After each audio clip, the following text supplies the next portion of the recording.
So my project is on London Fields by Martin Amis. Okay, so the general synopsis of the book is it's like a story within a story within a story. So there's a narrator within it, and he's like supposedly writing the story, but the story is also happening to him in his real life. So he meets this like girl, Nicola, 6, and she's almost 35, and she thinks that she has like foresight, whatever. She thinks that she can see that she's gonna die on the night of her 34th birthday, and she walks in this pub called the Black Cross, and she sees like the narrator with Samson Young, and then these two other guys, Guy and Keith, and she knows that one of them is gonna murder her. She doesn't know who, so she starts to have a love affair with all of them. And the book is just sort of an explanation of like how awful society is and how awful human beings are. Like basically opposite of Simon's. It's really pessimistic. Like death is the general theme, like just death of like abstract concepts, like positive concepts. Okay, so the first one is like the death of truth. So it's like the whole story within a story within a story. So it's like the narrator is publishing a fictional story that's actually real to him, and then at the same time it's also a fictional story like to us. It's real to the narrator. It's just, and then there's like different versions. Like Nicola is like a different version of herself with everyone. Like with Guy, she acts like a virgin, but she's like a slut with Keith. And then like Samson, like since he talked to Nicola, he actually knows like all the different truths, but like Nicola really knows all of them because she's like orchestrating everything. And there's also like all the different murderers. Like she thinks she knows who she's gonna or who's gonna kill her, but she doesn't really. There's also the idea that she says that she has like foresight and like knows that she's gonna be murdered, but really it's her setting up her own murder. Because she thinks 35 is too old to be, and she feels too old, so she wants to kill herself when she's 35, but she wants to have someone do it for her. So that's actually a picture, like a still from like the movie, I think it's coming out this year. Okay, so death of expectations. So it kills like the reader's expectations, but also the characters. So like outwriting, so Samson actually states like Nicola, like his character outwrote him. Because instead of Keith or Guy killing her, Samson actually kills her, because he realizes they're not going to be able to do it and someone has to finish the story. So he kills her, but he realizes that Nicola knew that it was going to be him from the start.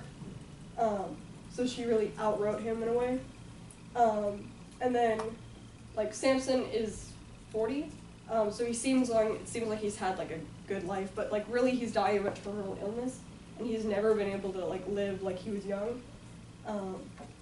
And then Nicola also has 2 imaginary friends, and this seems like an innocent thing, and their names when she was a kid were Enola Gay and Little Boy, which are actually the names of like different atomic bombs. So it seems like an innocent thing, but like if you know like history, you'll realize like it's actually a really destructive thing. It's a really horrible thing. And then so the narrator is actually staying in the house of someone who's like famous for just being famous. And he seems like a really passive character, like he's just sort of in the background, he's not that important. But at the end of the book, like Samson writes a letter to him, and he's like, "You didn't set me up, did you?" And it kind of suggests that like Mark, the guy's house he's staying in, was like actually had more of an active role and actually kind of like set the story in motion. Okay, so death of use / like rushing toward death. So Nicola like really embraces her murder, like she's basically killing herself. When she's only 35, she thinks it's too old. Also, like the general, so the book is set in like 1999. It was like 1989 when it was written.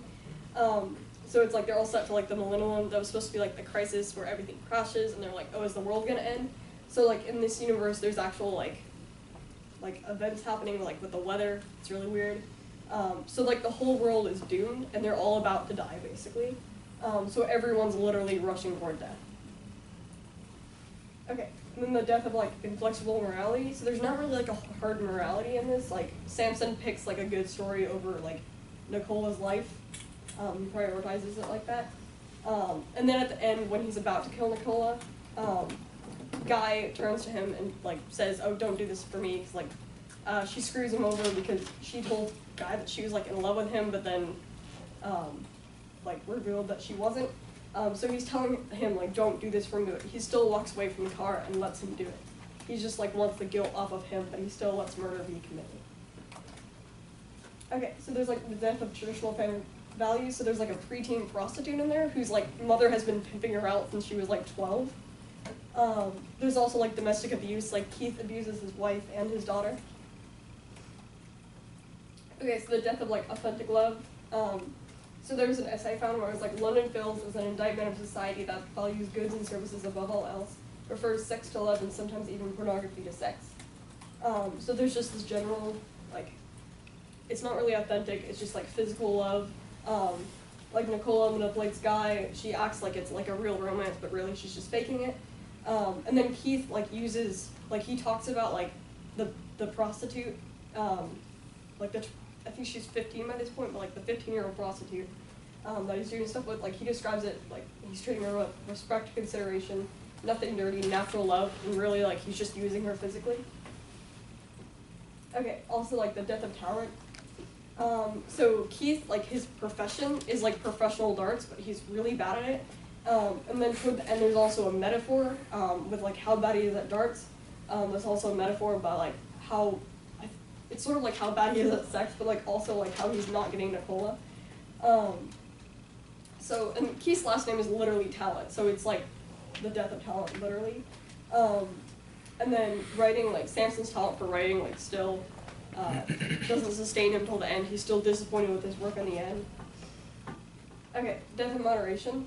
So Nicola's like sexuality, like she's had like 7 abortions. She has a ton of lovers. But she never, like, she felt like she could never really be loved, or like no one who really loved her would be like worthy of loving her. So there's just like this excess of sex, but she's not happy, she's like empty, she's killing herself. Like a much smaller example, like they talk about how Guy's house like eats money. There's just like an excess of waste, because he has like this like 2-year-old son who's like a monster, and just like his caregivers just encourage like all his bad habits, and like there's just an excess of like letting him do whatever he wants. And then the Zipu, which is like the sister of Guy's wife, she like starts binge eating after Samson like rejects her advances. So it's just like all these people reaching toward excess to try to find happiness, to try to like fill the void, but it doesn't fill the void. Okay, and then death of satisfying sex. So there's just like a general like people are having excessive sex, like just physical sex. They're just doing it for the fact of having sex, and it's just not satisfying at all.